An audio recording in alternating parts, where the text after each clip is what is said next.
substituting right now for Anastasia Battle, who normally opens our meetings.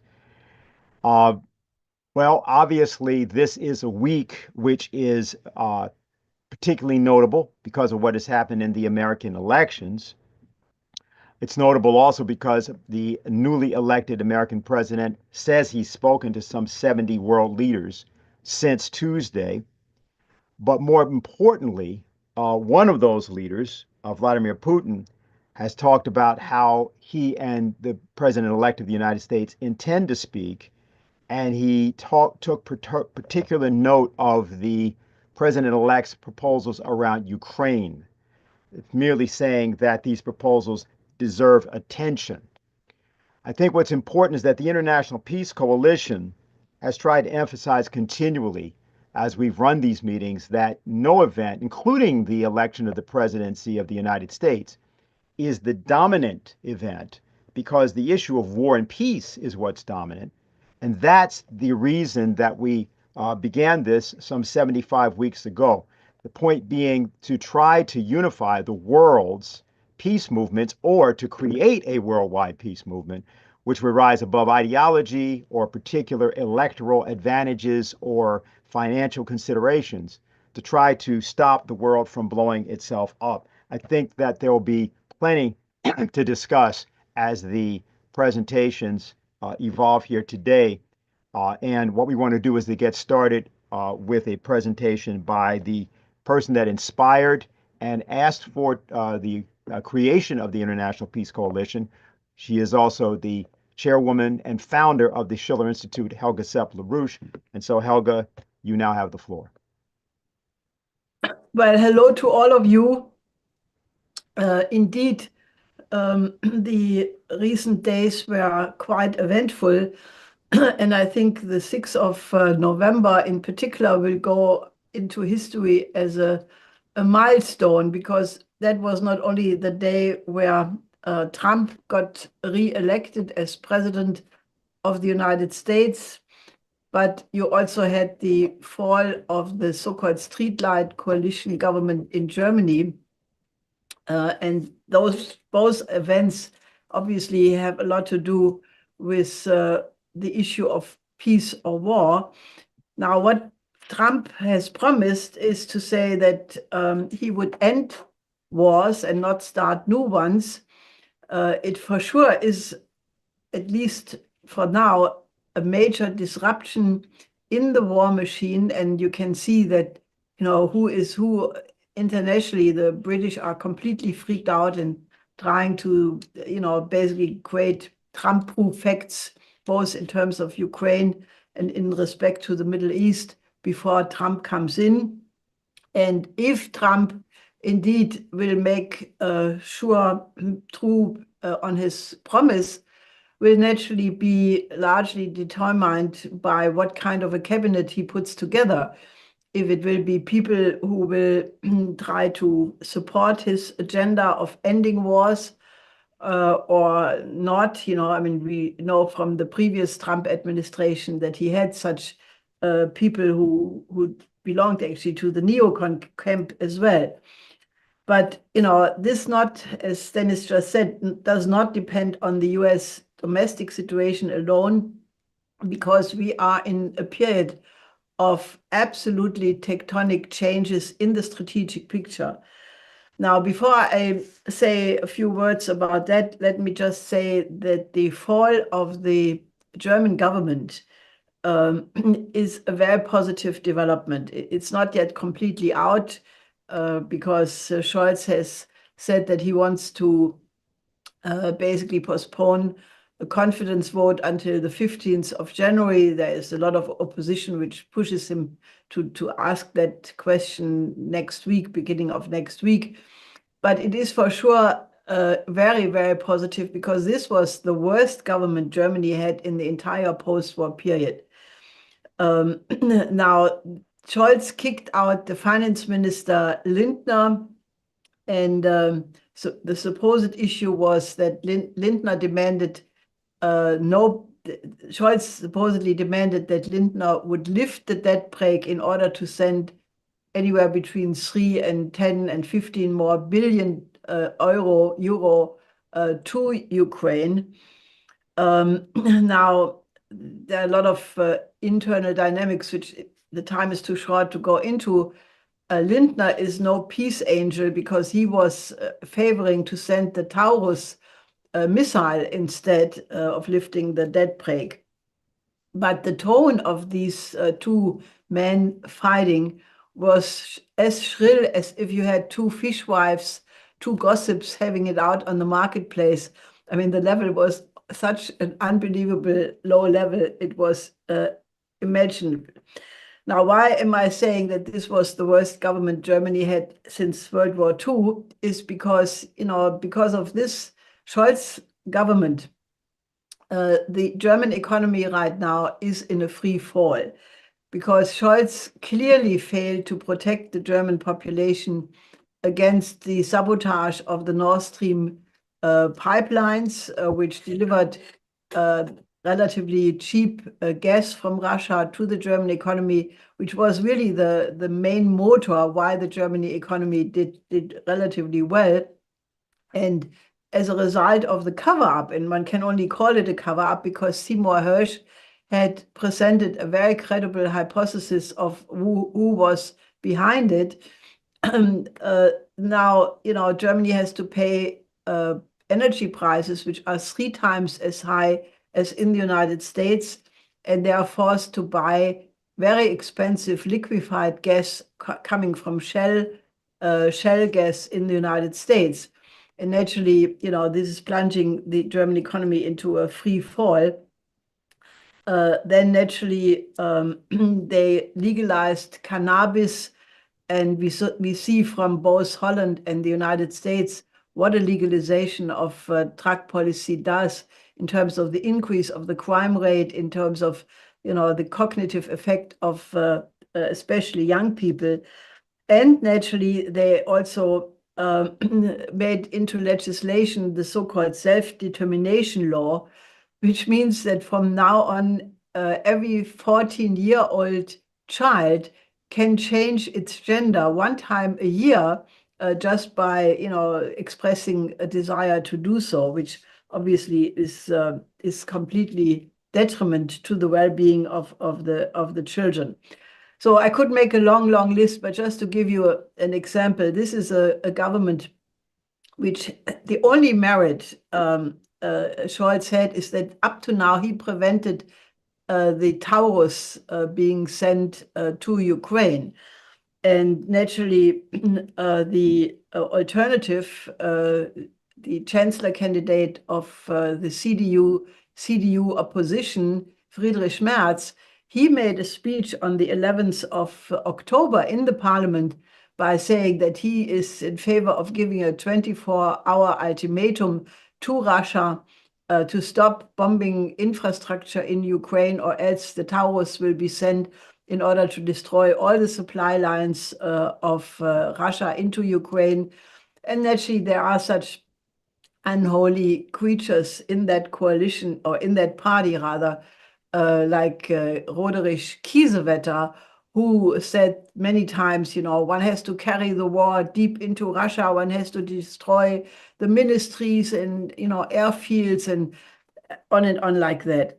So therefore, Germany is not yet out of the troubles, even if this government falls, because everything will depend what will replace it and what will the vote be in the upcoming election, which probably will be anywhere at the beginning of the new year.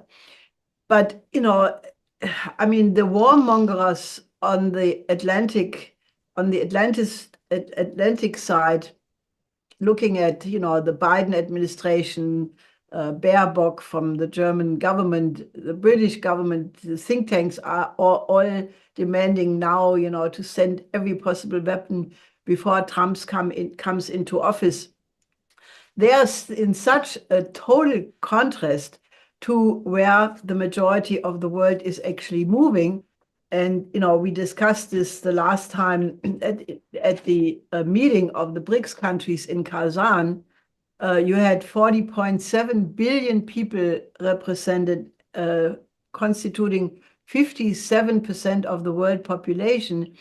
going in a completely different direction because all of these countries of the global south want to build a new world order based on equality, on sovereignty, on the 5 principles of non-interference.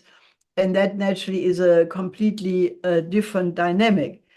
Now, I want to point to a speech which was just given by President Putin at their yearly Valdai discussion forum, where they always have discussions about the security order, the architecture. And Putin made a truly remarkable speech. And I want to give you some quotes with only one purpose, namely to encourage you to get the entire speech later after the meeting, because it is a remarkable speech. Now, what Putin basically started off with, he said that we are witnessing the formation of a completely new world order, nothing like we had in the past, such as the Westphalian or Yalta system. New powers are rising. Nations are becoming more and more aware of their interest, their value, uniqueness, and identity, and are increasingly insistent on pursuing the goals of development and justice. At the same time, societies are confronted with a multitude of new challenges, from existing technological changes to catastrophic natural disasters, from outrageous social divisions to massive migration waves and acute economies. Then there comes, in a way, a moment of truth. The former world arrangement is irreversibly passing away. Actually, it has already passed away. And a serious, irreconcilable struggle is unfolding for the development of a new world order. It is irreconcilable, above all, because it's not even a fight for power or geopolitical influence. It is a clash of the very principles that will underlie the relations of countries and peoples at the next historic stage. Its outcome will determine whether we will be able, through joint efforts, to build a world that will allow all nations to develop and resolve the emerging contradictions based on mutual respect for cultures and civilizations without coercion and use of force. And finally, whether the human society will be able to retain its ethical, humanistic principles, and whether an individual will be able to remain human. At the first glance, it might appear that there is no alternative. Yet, regrettably, there is. It is the dive of humanity into the depths of aggressive anarchy, internal and external splits, the erosion of traditional values, the emergence of new forms of tyranny, and the actual renunciation of the classical principle of democracy, along with fundamental rights and freedoms. I have previously stated that we have reached red lines. The West calls to inflict a strategic defeat on Russia, a nation with the largest arsenal of nuclear weapons, reveal the reckless adventurism of certain Western politicians. Such blind faith in their own impunity and exceptionalism could lead to a global catastrophe. I only give you the most important quotes. I jump now to the point where he says, in this context, I wish to emphasize once more, unlike our counterparts, Russia does not view Western civilization as an adversary, nor does it pose the question of us or them. I reiterate, you are either with us or against us is not part of our vocabulary. We have no desire to teach anyone or impose our world view upon anyone else. Our stance is open. And then he goes and basically reiterates what principles Russia is supporting in terms of the new architecture. And then he ends with the following. He says, the rise of nations and cultures that have previously remained on the periphery of global politics for one reason or another means that their own distinct ideas of law and justice are playing an increasingly important role. they are diverse. This may give the impression of discord and perhaps cacophony, but this is only the initial phase. It is my deep conviction that the only new international system possible is one embracing polyphony, where many tones and many musical themes are sounded together to form harmony.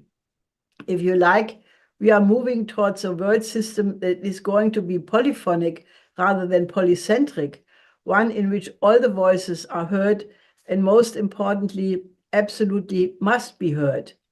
Those who are used to soloing and want to keep it that way will have to get used to the new scores now. Now that, I think, is a very beautiful metaphor for the kind of world system which is in the process of being shaped. And I have said previously, and we discussed it also on this show or this program, that, you know, the question of peace is not just a question of not having war, but that we have to work to eliminate the underlying reasons, which is the geopolitical confrontation and the pretension of some nation that they have a legitimate right to impose their world outlook on other nations.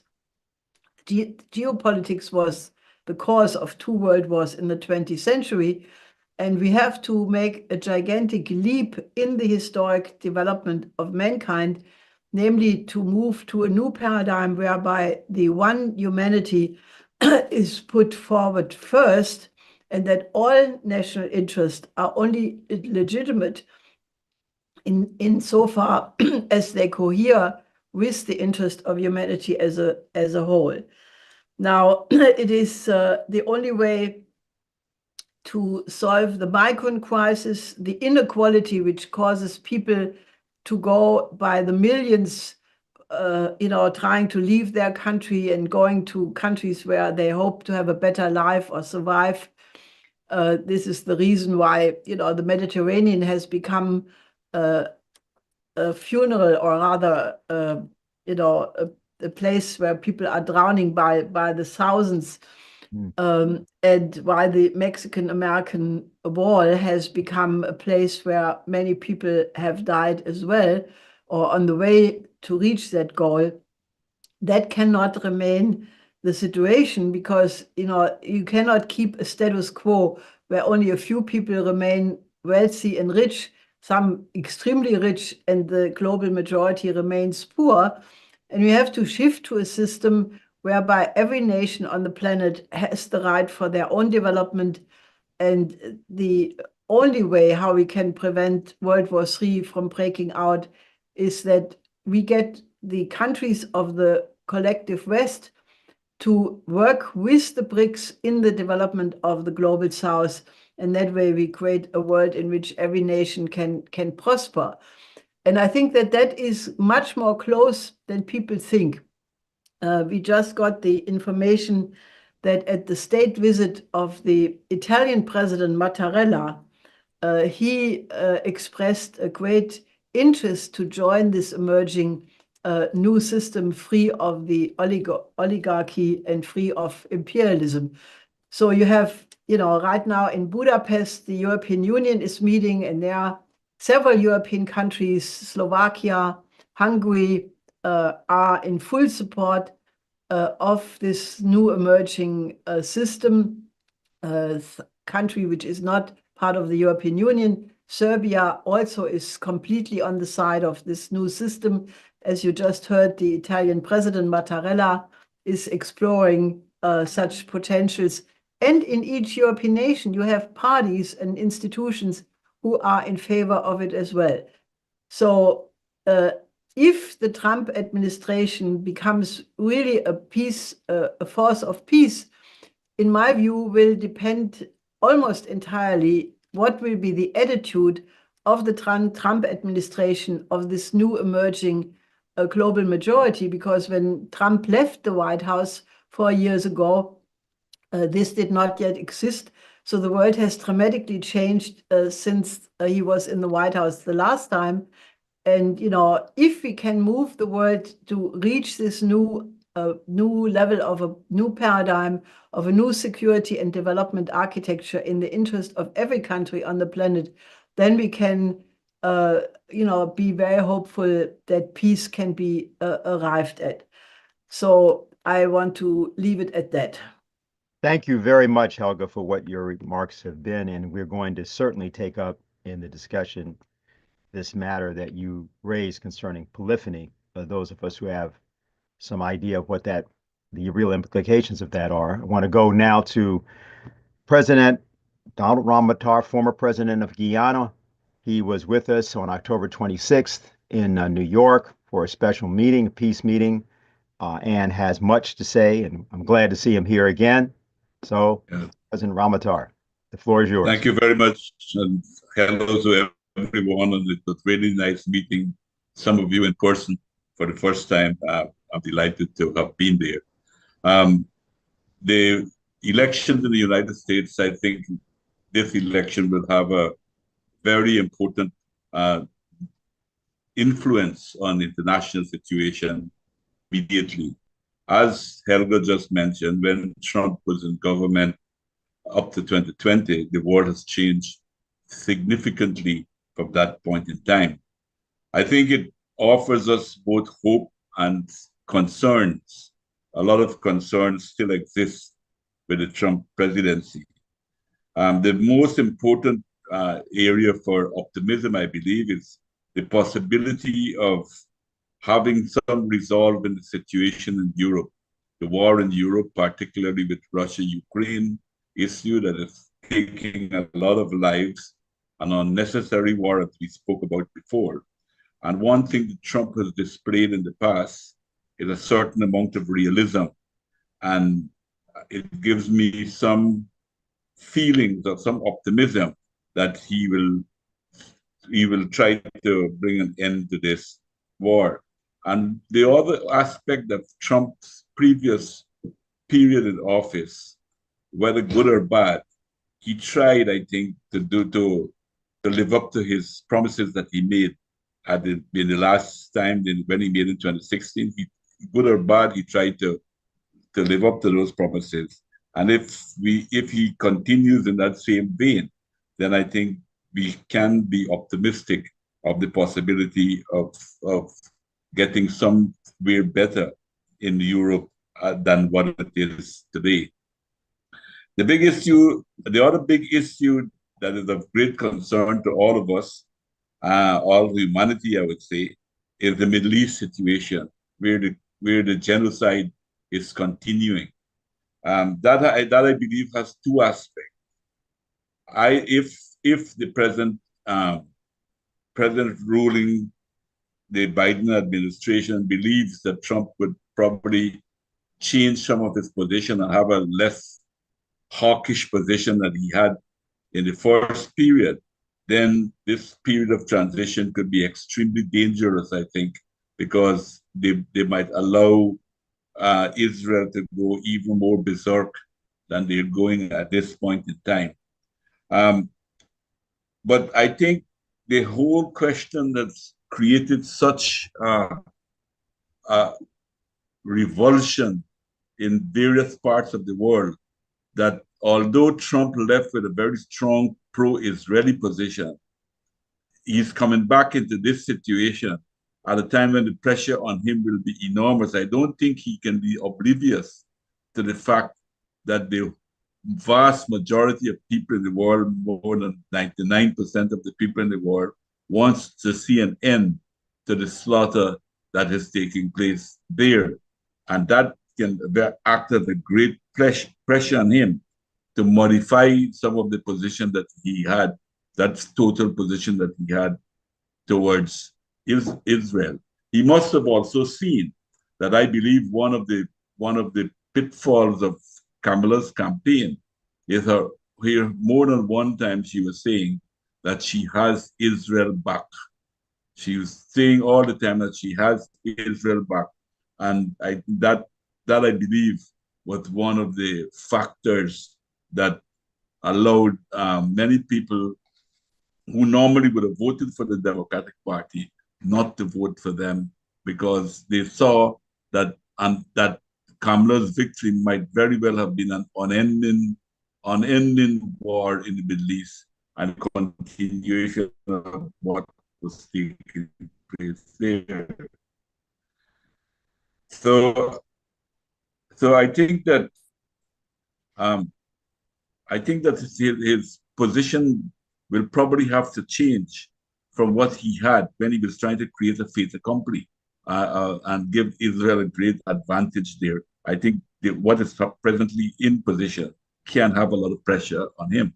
But I think we will have a better idea of the direction that he will go very soon as he begins to pick his people to be in his administration. That will give us some type of idea on the direction that he will take in some of these very, very crucial issues. Because he has to be worried about the question about supporting Israel now means supporting genocide. And therefore, the kind of Secretary of State that he will choose and the Secretary of Defense that he will choose can probably telegraph to us what we can probably expect in their future. The other very big issue that where he left, and it's still a big problem because Biden did nothing to correct that, was his relationship to China, particularly the economic relationship with China, where he is putting a lot of tariff. He seems to think that he has a mission to stop China's rise, and he wanted to try his best to slow down China's development. And he saw that he could do that by doing tariffs. But China itself has a lot of influence and they can also apply their own counter pressure if they come under that pressure. And we recently saw what they did in Canada when Canada, a lot of tariff joined the Americans to put tariff on the cars, and they started to slow down on the importation of agriculture. And if China should withdraw more, go to the other markets to look at agricultural issue, I think it will cause a major economic problem for the farming community in the United States. And that has to be a concern of any president of the country to see something like that happening. And the danger is with the tariffs that they're putting on, that they can lose Canada, the United States, and Europe can also lose a lot of market share in China to Russia, and Brazil in particular in agriculture. And I believe that can act as a major modifying factor to some of the attitude that Trump can very well put towards China. The other big question that Helga mentioned is the BRICS. The BRICS have advanced over the last 4 years tremendously and has been offering other perspective. The whole question of a unipolar world is past, I believe, and BRICS is actually showing that there is all alternative ways of doing things. And we see particularly the global south, the impact that the BRICS has. And Africa this is most telling in Africa to see what is taking place in the Sahel region in particular, and notice that many of them are abandoning the old colonial powers, France and even the United States, and looking more and more to China and Russia for security on the one hand, to fight against terrorism that many of their countries are still facing, and among the huge problems that they have, and for economic development, that there seems to be pivoting towards Russia and China to help this. Obviously, Trump didn't have a very high opinion of the importance of Africa. He even made some very derogatory remarks about Africa while he was there. But I believe what is taking place now will force him to have another look, or those who will advise him that this is not in the interest of the United States, and he has to seek ways, I believe, if he wants to maintain, which I'm sure he wants to do, maintain the power and the authority of the United States, he will have to take another look at his relationship with Africa, which is slipping away. The influence that he has in Africa is not as strong as maybe previous presidents and so forth. The other area that I am very pessimistic about with the Trump's presidency is the whole question of the environment, the international environment. He doesn't seem to have any belief in climate change. He still seems to be a big denier that climate change is here, that it's a real situation. And he does not think that he should do anything different in the fight against climate change. He still believes that he can go along burning fossil fuels as it is, and he thinks that this is at least up to when he was in government in 2020, and I haven't heard him say anything in the whole campaign that would give me any hope that he changed his position as far as the international climate change and the environmental issues are concerned. That is the question internationally. And if you allow me to mention something internally, and which also has some resonance in Guyana, is the pattern of voting that he has got very much more Afro votes and more Latino votes than any previous Republican Party's candidate. And we must ask ourselves why. I think the Democratic Party, which felt automatically their appeal to race and nationality and so forth, that seems to be going on. And the Democratic Party, like I believe our opposition in our country will face, because they are also a set of people who appeal to race in order to maintain their support. But we see that the Trump campaign seems to have convinced people, one, that they were able to provide a better life, bread and butter issue to them, that they were able to deal with inflation. And if I may say also, they seem to have convinced enough of the minority people in the United States that the situation at the border was affecting their standard of living. And people, I believe one of the explanation, I'm just talking from an outsider here, that one of the explanations can be that people felt that their bread and butter issues were being affected by these issues, and they voted for Trump. And therefore, I think it's a lesson that the Democratic Party should learn. It's probably not too late for them to take stock of their abandonment of the working class, because even the trade unions, I've been seeing the AFL-CIO appealing to their members to vote for Democrats, and the workers have not voted for them. Another myth, I think, that they're talking about, I heard some people speaking about this, about the white working class took a racial position. I don't think that is true, because I think it's because of the neglect of the Democratic Party of the white working class that has turned them towards Trump, where they felt that they will have a better deal. Because it's the same areas that they're talking about that voted for Clinton and voted for Obama. And therefore, to make a simplistic charge that the white working class voted for, implying that they voted against their own interests, might not be exactly so. It probably needs to see that the Democrats have abandoned the working class, and not necessarily the working class abandoned them. So I think that is some issues that I want to highlight in this preliminary period, because I think we'll have a lot of time to look and see as things develop. Particularly, it will be interesting to hear your perspective, who will know some of these people far better than I do, that the people that he will choose for his administration. Thank you for your attention. Thank you very much, President Ramatara. And yes, we will have time in discussion to discuss several things. What we're going to do now, however, is to make sure, because if people want from, of course, all over the world, yes, the American elections are important, but we're going to actually go in a moment here to a discussion around Gaza.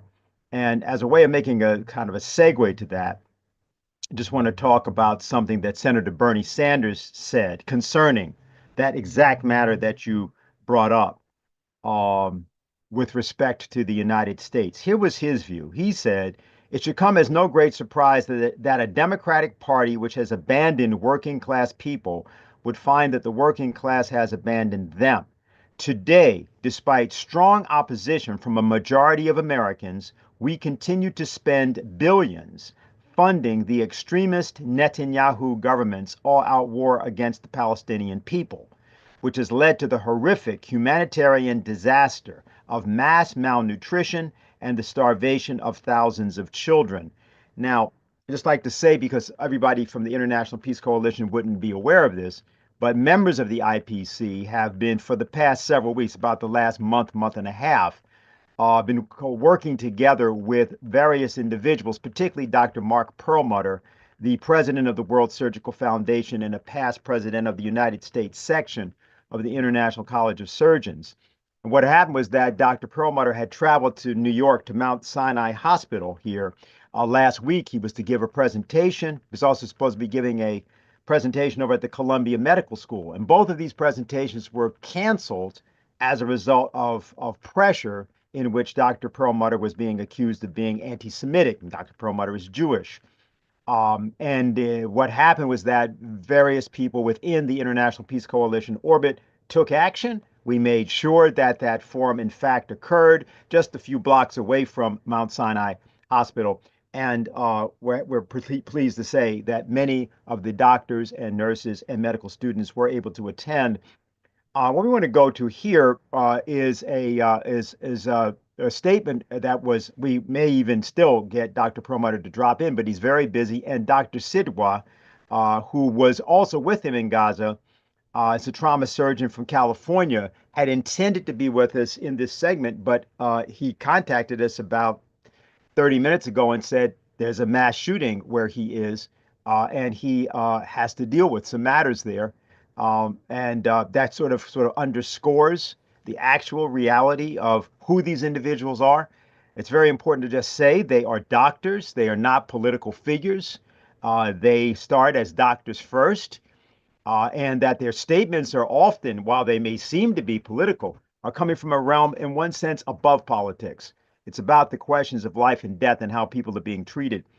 Um, so I want to introduce now Isabel Silo, who was one of the students, second-year medical student at Mount Sinai.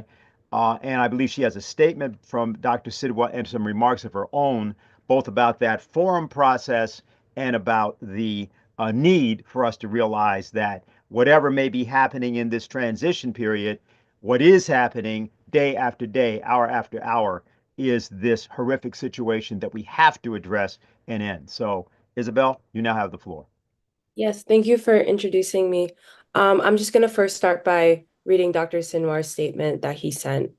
So, although the American healthcare workers' letter to President Biden was resulted in a good deal of mainstream and alternative media coverage, including a prominent New York Times opinion piece, administration has never responded to the letter itself, not even with an acknowledgement of receipt. We are continuing to work in every way we can think of on this matter. Gaza can currently be summarized like this: a largely child population that has been made homeless, repeatedly displaced, starved for upwards of 1 year, severely physically injured, severely psychologically injured, and now lives in a land with no portable water, no functional sewage system, and no healthcare system. The winter rains that will arrive in Gaza soon will flood the territory, given the destruction of the meager drainage system that existed, bathing this incredibly vulnerable population in 1 year's worth of raw sewage.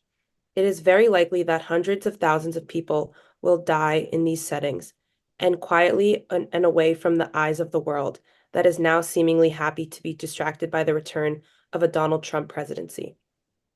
In other words, the genocide in Gaza appears to be accelerating. Nobody knows how the Trump administration will deal with this issue, but by the time Trump takes office in January, Gaza, a territory whose population is half children, may have become something akin to a death camp. And then, yeah, I'll just say a few words on my situation. So I lead a club at my medical school along with my co-lead, Joanne Perez. And we created this club after students and community members at Sinai were really wanting to hear and educate themselves on the healthcare injustices that are happening in Gaza. And unfortunately, our school is very intent on remaining neutral and apolitical, even though they released a statement on around October 11th, siding with Israel and defending Israel's right to defend themselves, which doesn't feel very neutral or apolitical to us.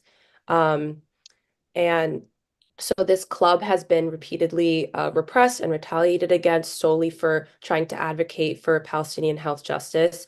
And that is part of the reason why the event was canceled, along with numerous complaints from faculty and staff at our hospital saying that Dr. Perlmutter is anti-Semitic and touting hate speech, which are completely baseless claims, and he's just trying to share what he witnessed in Gaza. And yeah, we also feel that students and at undergraduate and medical schools across the country, we've seen there's a pattern of repression of Palestinian voices and their stories coming from Gaza.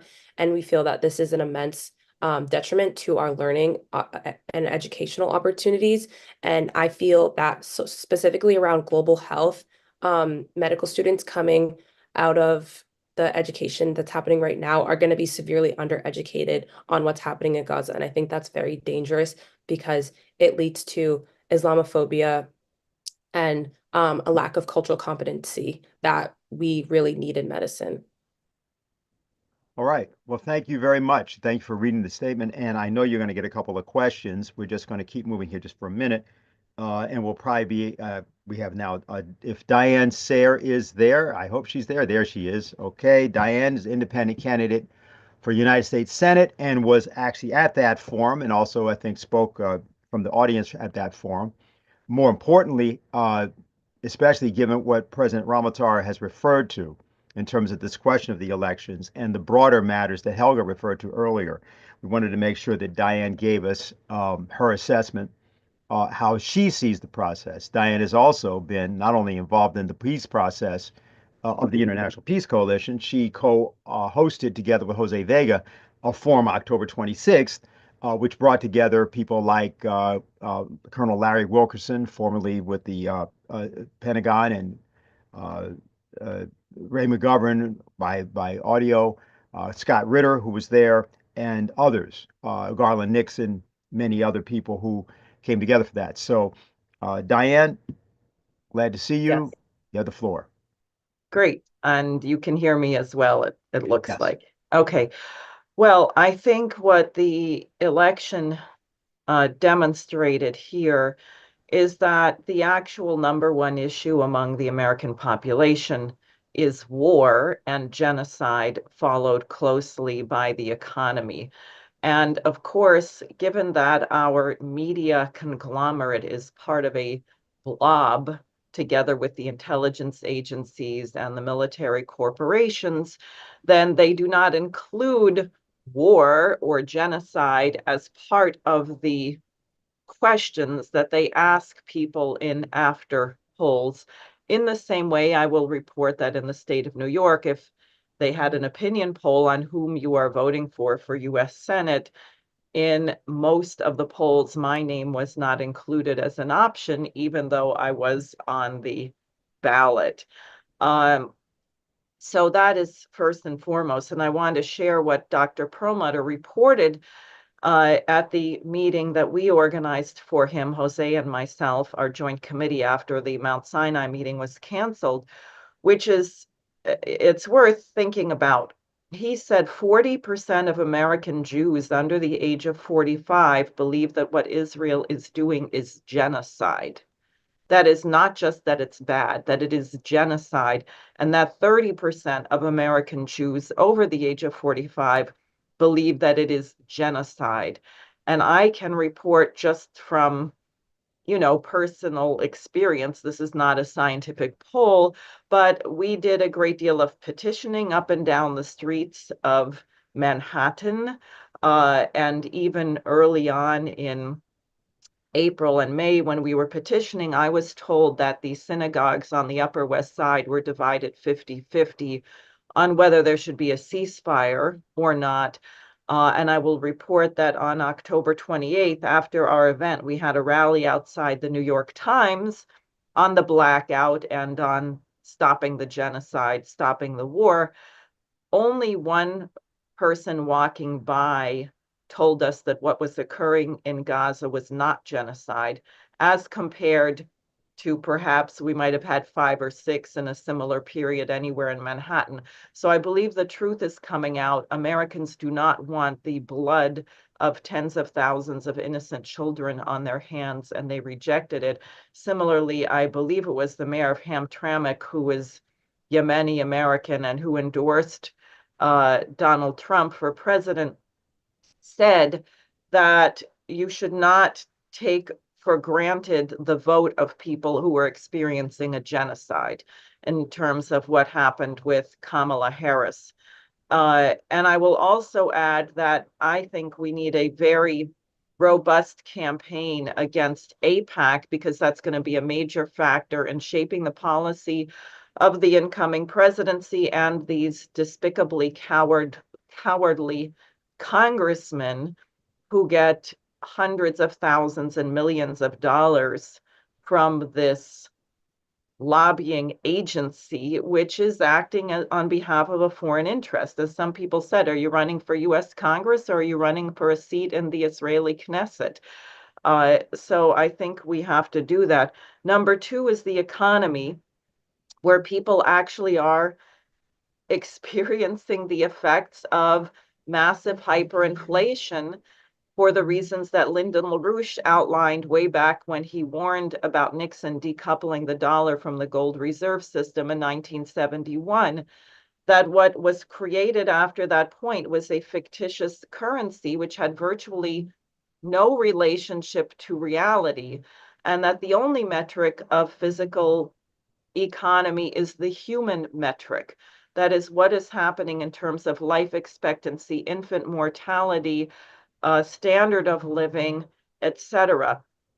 And I will say directly related to that is the question of energy.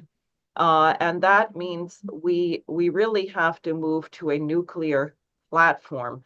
I do not think that we have so much evidence that human activity is causing climate change.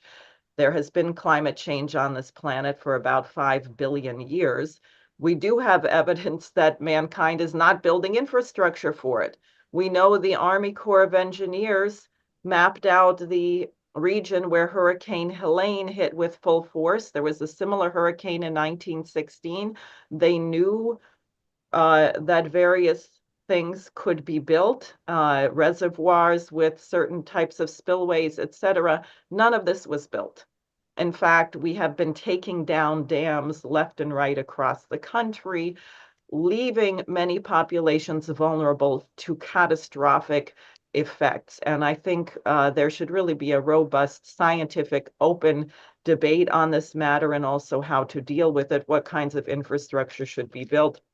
This is not to say that we should have lots of fracking or things that are destructive of the environment. But again, the primary concern is human development and life expectancy. And obviously, human beings thrive better in a clean situation where they have clean drinking water, clean air, etc. The last thing I want to say, which has been brought up over and over again and came up on an interview I had, I think it was with Sputnik, I'm not sure which one, right after the election. Someone asked, well, what happened to the 15 million votes that Biden supposedly had? in 2020 that disappeared. And it wasn't that they shifted, they simply disappeared.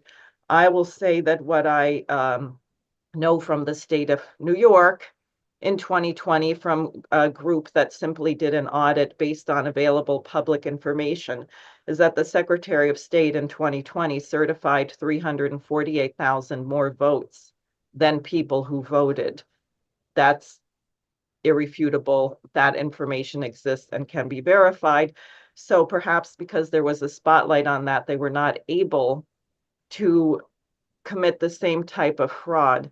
My concern coming up is that unless we can create a deep understanding of the principles of physical economy, as Lyndon and Helga LaRouche have outlined, and particularly Helga's 10th point about the perfectibility of man, that it is human nature to be a self-perfecting species. We never attain perfection, but that we can become better and better, and that our societies should be geared to enhancing that process, which means, of course, you don't want to be surrounded by sewage water, and you want people to be able to stay in school till the age of 25 or whatever is needed in an advanced society. So how do you create the economic conditions to allow the development of every single child born on this planet to realize their full potential and genius? And this is not arbitrary. Genius is not arbitrary, that you can make a decision to create the conditions which allow for human beings to develop in that way. And I don't think there is a sufficient understanding of that, not only from President-elect Donald Trump, but many of the people around him who are being fingered for various posts, including emphatically Jamie Dimon and others. So I think we have an enormous amount of work and organizing to do and to bring people along to begin to consider the most profound scientific principles of the development of humanity and the biosphere and the universe. Thank you, Diane. President Ramatar, I just got informed that you have to get going, and I wanted to make sure we had a chance for you to both respond to what you've heard, as well as to perhaps address one matter which you've often talked about on these calls, namely the involvement of youth. Okay, so now we have somebody on, particularly the medical students, and I want to make sure that you, an old radical from the old time, right, don't don't lose your opportunity to say something profound as you go out the door. Okay, thanks. Actually, I must say that my visit to the United States and attending that conference that you had uplifted my spirits quite a bit and give me great hope, in the sense that I've seen a lot of young people getting involved and participating in these activities. Only recently I had a conversation with Dennis Small, and we were talking and asking him how we can find new ways of getting in touch with young people to get them raise their consciousness and make them aware of what is taking place in our society. And I was saying that we should not forget the old methods that we always use, but also see where the young people are at the level, how we can use more. I myself must say that I am very, as you probably realize, sometime when I'm at home getting onto the program here, I'm calling my son to help me to get on and so forth, that I'm not very, very, very good at all of these new technologies moving so fast that some of us are being left behind. So I think those areas that we have to look where we can find the young people. And I was mentioning to Dennis that what I noticed, particularly looking at the American thing, is that one of the ways that seems to be hitting people's consciousness pretty well are people like he did. He was he addressed the conference last week. Jimmy Dore, that type of activity that they do seems to have a big impact on a lot of young people, and maybe we should also be looking to recruiting some of people of that nature to work with us to try to get our message out for peace and for a better world. But I think I have to get more from the young people to find out about more of their interests than what I could probably offer them at this point in time. I could offer them my experience, but I got to find where they are to do that. Well, I think Dennis Small has something that he wants to torture you with before you get going. So, Dennis? No, just very briefly. And then speaking of youth, I see Jose Vega has his hand raised, so we'll give him the floor in a half sec. No, I just wanted to say I think that one of the common themes, as people will have noticed from what President Ramotar had to say and what Helga had to say, is that reality has this unusual way of asserting itself. Contrary to the best wishes and desires of these liberal one-worldist utopians who think that they can simply make the world be a certain way by saying that's how it is. And you now have 4.7 billion people, 1 billion new people join the BRICS. That's 4.7 billion people total, 57% who are actually formally part of the BRICS, becoming so. And there's many, many more who are not.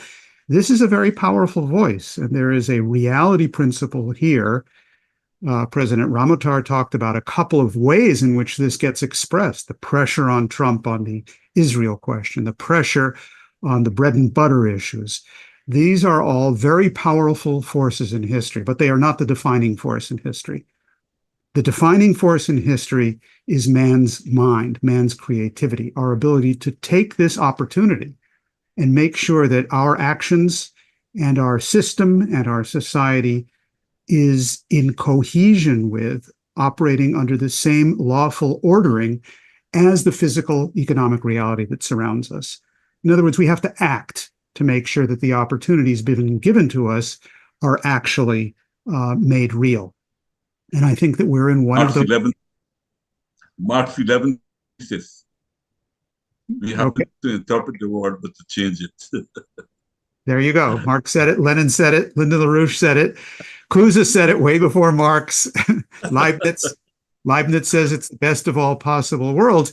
If we make it so, if we act to make it so. And I think that this is exactly where the generations come together. The older and the younger generations, the techniques and the approaches may vary, but the common purpose of changing the world by what we do, especially at moments of this kind of a radical sea change in developments, is critical. This is not the time to sit back and observe and comment on what's happening. This is the time to act. And I think that's the common theme people will have heard in what Helga had to say, what President Ramotar had to say, what Isabel had to say, and what Diane had to say as well. So those are my comments. I'd like to hear what Jose has to say at this point. And President Ramotar, I know you made special time to come to this. If you got to clear out of here, we understand. I have to. Thanks. I have to.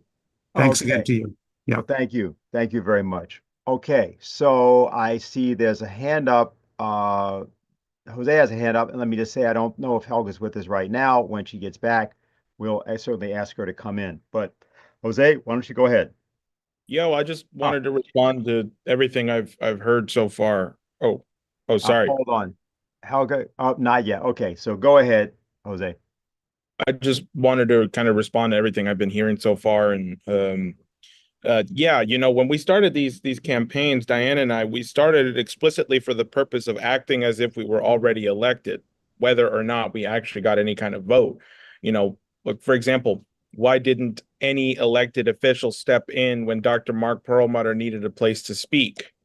Or why didn't any other candidate step in when he needed to have a place to speak, or any state official, right? This was just something that came to our lap, and we decided to take action for it. I mean, where is AOC? Where are these so-called progressive champions? Where's Jamal Bowman, who's only got, just a couple months left?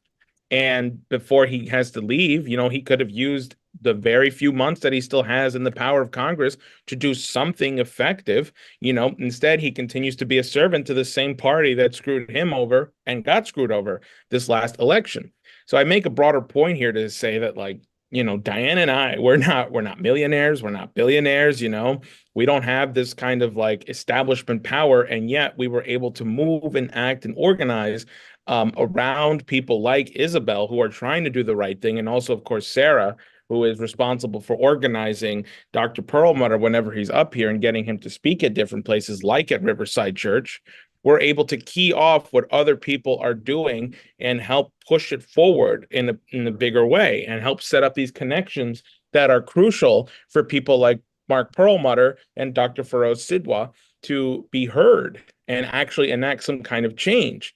And I think, what we intend to do, and, with the help of people like Isabel and Sarah and others, is, there was a commitment made at the last event that we did with Dr. Mark Perlmutter to have him heard at a bigger venue and have him heard at a bigger space.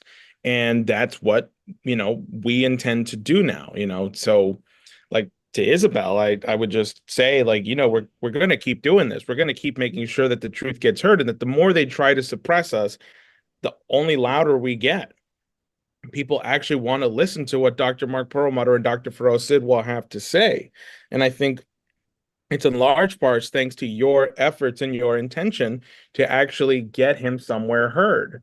So, I just kind of wanted to insert that in here, and kind of ask Isabel, what is your future plan here? Like, what are you intending to do in the next coming weeks?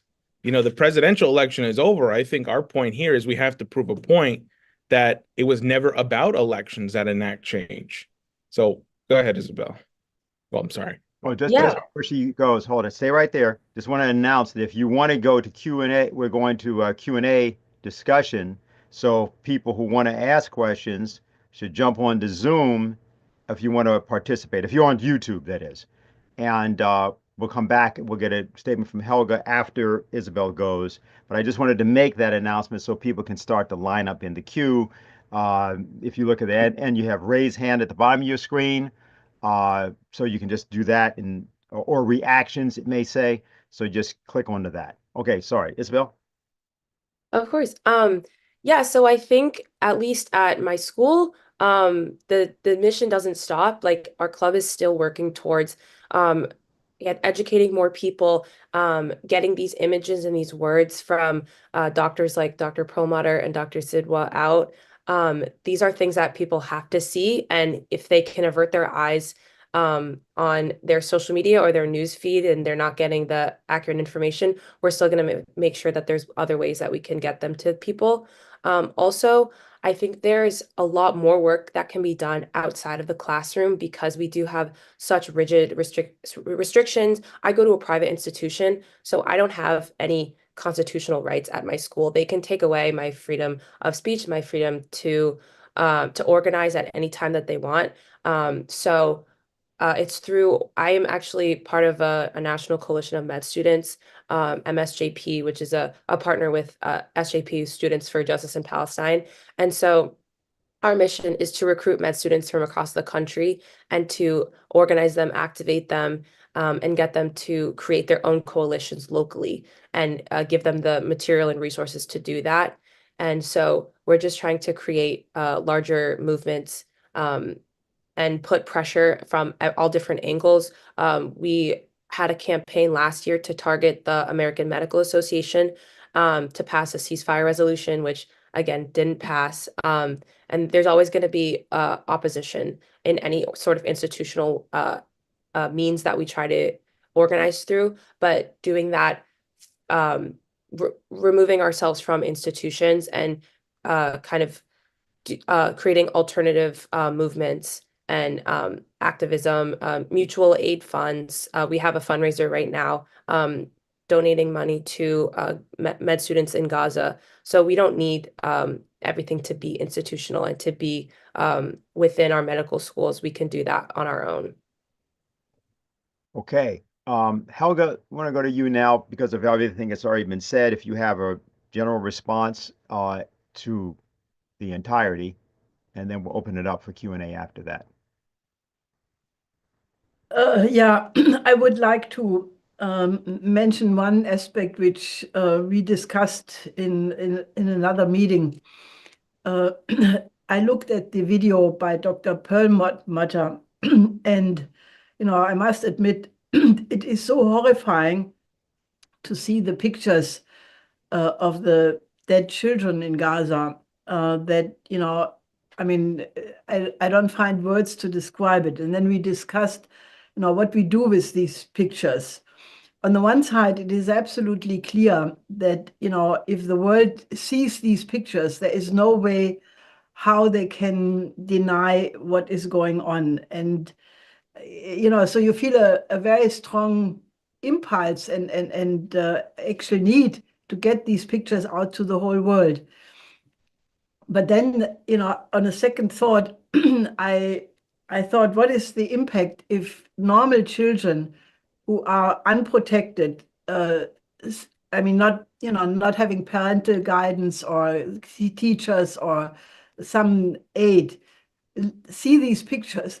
And I was extremely worried, that I mean, okay, the internet is full of ugliness and horrors, and there's no way how you can control the internet, at least not with the present governments in the West. So, you cannot fully protect the children anyway. But then I thought, what Plato had said in the ancient Greece, that he was warning that the children of his time should not watch the plays of the Greek tragedians, because, as you know, these plays are extremely violent, and incest and murder and family horrors are occurring. Because Plato argued that the mind is not prepared to deal with that. And I think we have a real issue there, because if we want to create a more human world, that we cannot do the same thing, even for the most legitimate cause, what the oligarchy is doing in trying to get people to accept, perversion, and actually they're using violence and perversion as a means of controlling the people. So I think that the only way out I could think about is that we have to make a special effort to alert the medical community of the whole world, because doctors have a different attitude. They by their profession have decided they have to help people. They have to deal with victims of accidents, and they see all kinds of horrors. So I think we have to make very special efforts to make sure that there is not one doctor association in the whole world who is not aware of what's going on. So I would like to hear what Isabel, what you think about this, because you are sort of in the middle of it, and if you think that my concern is ill-placed because of the horrors going on, or what do you think? Sorry, you're just asking me to respond to what you think about doctors being aware of what's happening. No, what do you think about my worry that if we just put out these pictures in an unmediated fashion in the internet, that many children can see them and will see them, and that they're emotionally and intellectually not prepared to cope with it, and that it has a damaging effect on them?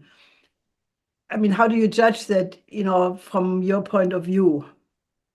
Yeah, that's a good point. I think at least in terms of my peers that are feeling like this is a traumatic thing that they're witnessing, I don't think that we have a right to look away because we're not the ones experiencing this. There's millions of children in Gaza right now being traumatized by actually living in these conditions. And so at least what we can do as privileged Americans who are complicit in this genocide is to bear witness and to share their stories that they are asking us to share.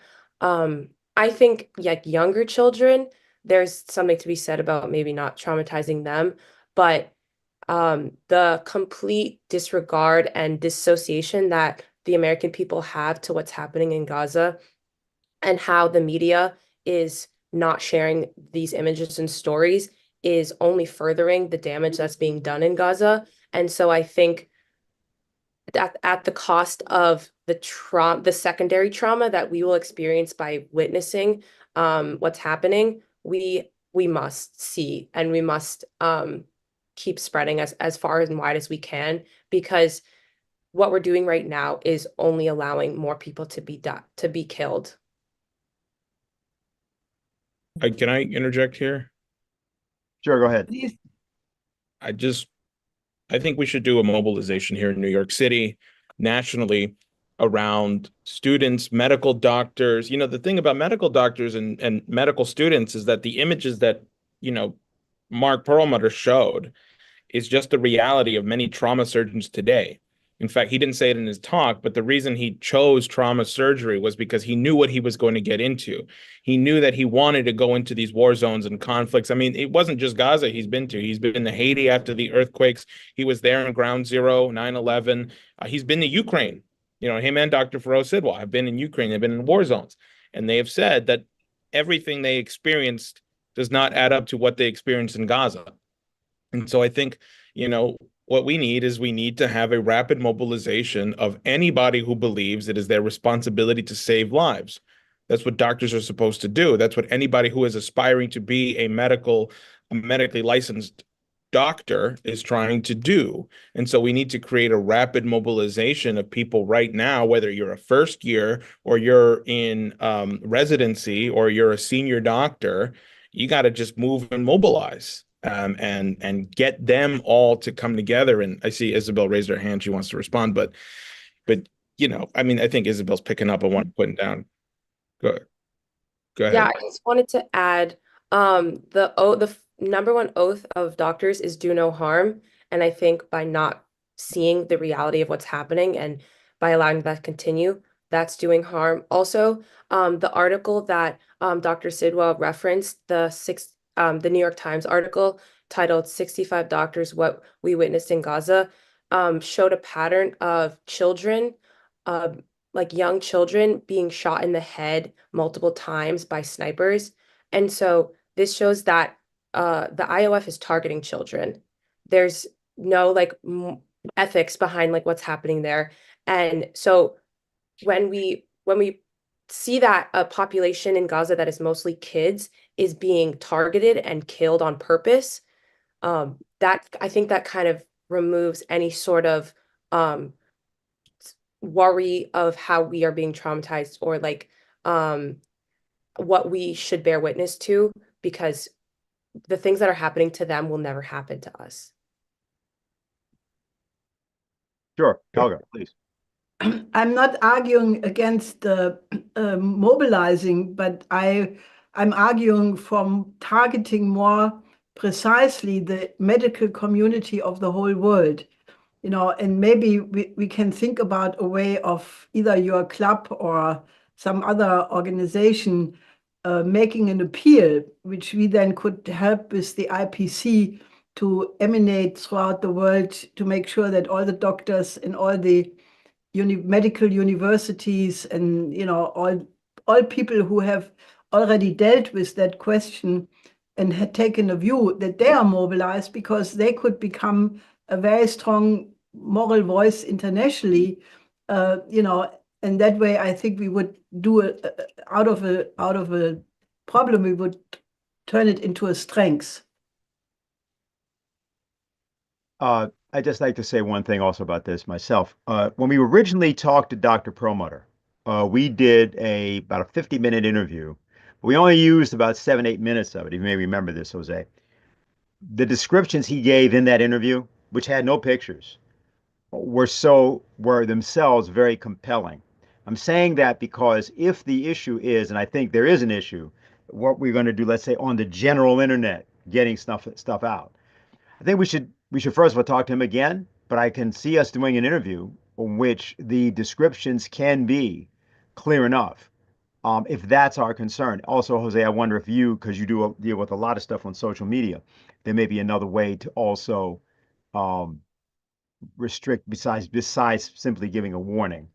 And if you don't know that, we can also take it up. We also have some other people who aren't weighing in yet because they haven't been, they just got back, like Dr. Mikamu wrote to Kynan that she was going to get to him in the next couple of days.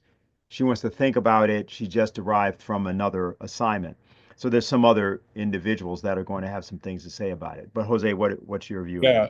Well, I mean, I would just say, well, like, there are some creative things that can be done too. So, for example, I know that down in North Carolina, an organizer there who's up here now had organized a viewing of a documentary about what's going on in Gaza, not strictly related to what Mark was dealing with, but it was just kind of like, hey, here's how things got this bad.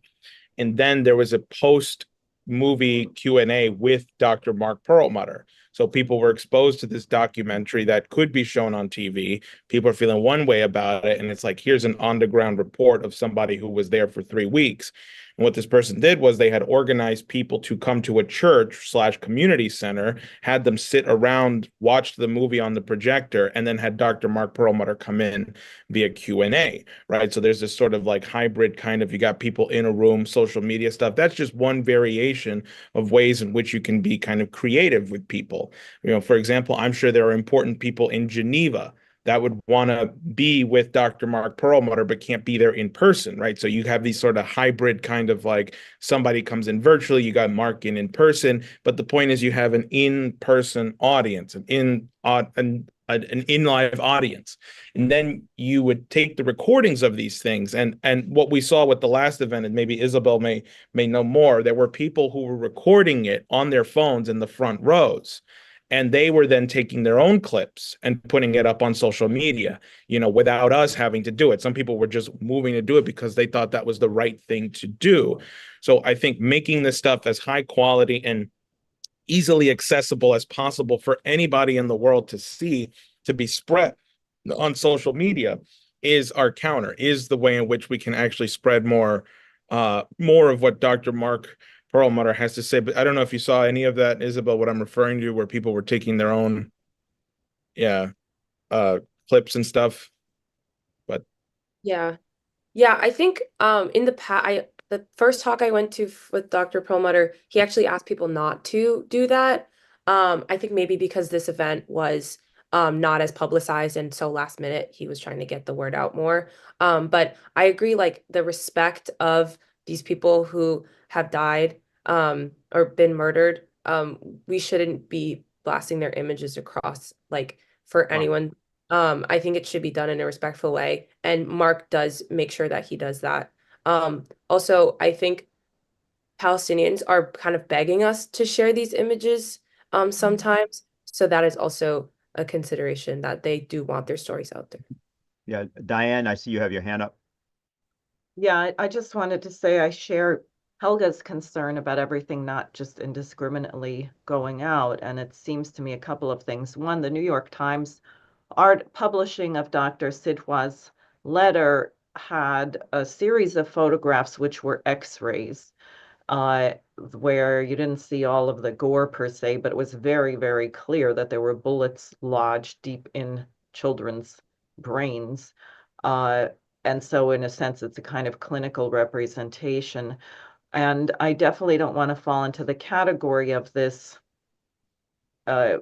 blood and gore porn. We have such a sick culture that people love to see this stuff, and you don't want to fall into that. We want to have a certain respect for people. And it occurs to me that we could have some of these things which are a little bit interactive, because the doctors all have way more evidence than what was shown in the presentation. So if you put something out and you have very carefully selected images, descriptions of others, and then you say, if you need the file, right? If you're a congressman, if you're someone who's actually going to act on this, contact us. You can get the full file with the evidence, you know, because we have to move.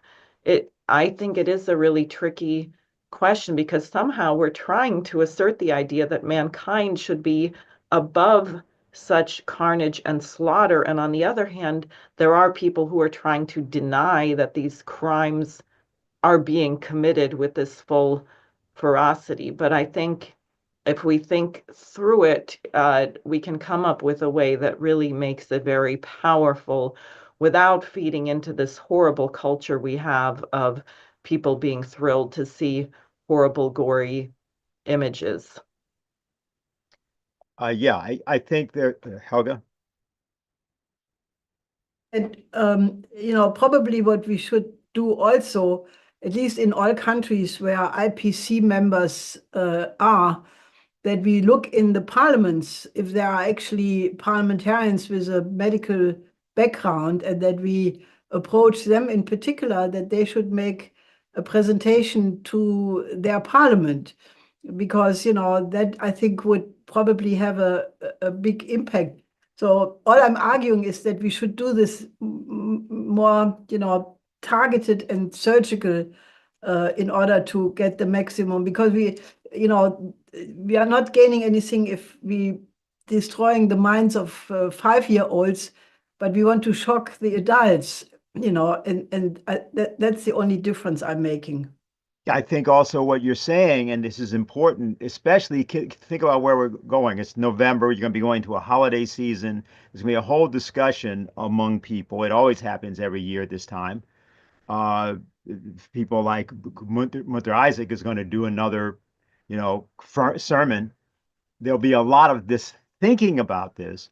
And so if we do it in an artistic way, I think that's one way to put it. I mean, you have to try to raise this thing above its, the simple brutality of it, but also holding the doctors accountable and the legislators accountable is something that we are capable of doing. I mean, in one part, it's just now become clear because of the fact that they denied the forums last week, right, to medical students who should have seen them. So there was also a kind of an immediate reaction, and that was good. Okay, but now that we can consider it a bit, I think that this way of doing it gets you more into the right kind of conception of, because you want an idea of natural law. You want an idea of, right, not the purpose of human life, and not merely that you're trying to denounce someone who's destroying it. But I think we can do that. I think and also I think we should, as you said already, Helga, let's consult with some doctors. Let's see how they want to do it. There may be different avenues than we are thinking about right now, and maybe some things will open up as a result of this discussion. I had more to say, but I don't know if we're just going to move on to the next subject. Let me just say I've been monitoring the Q&A list. There's about 10 people lined up already with their hands up. My suggestion, I think this has been very fruitful and extremely important, and we have to keep discussing it. I also think we should move on with to discuss with the other people who have other issues that they've already started to raise. Yes, and actually, why don't we do this, Dennis, since you're probably seeing the Q&A? How about if we transition and you take over at this point? Want to do Sure, it? that's fine. And perhaps at this point we could ask Dave to end the live stream of this.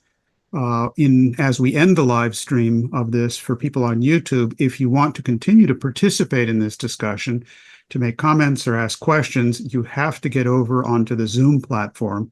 And you can do that by going to the Schiller Institute site and register, and then you will be able to get on this Zoom program. That holds as well for our foreign guests who are watching YouTube in Spanish.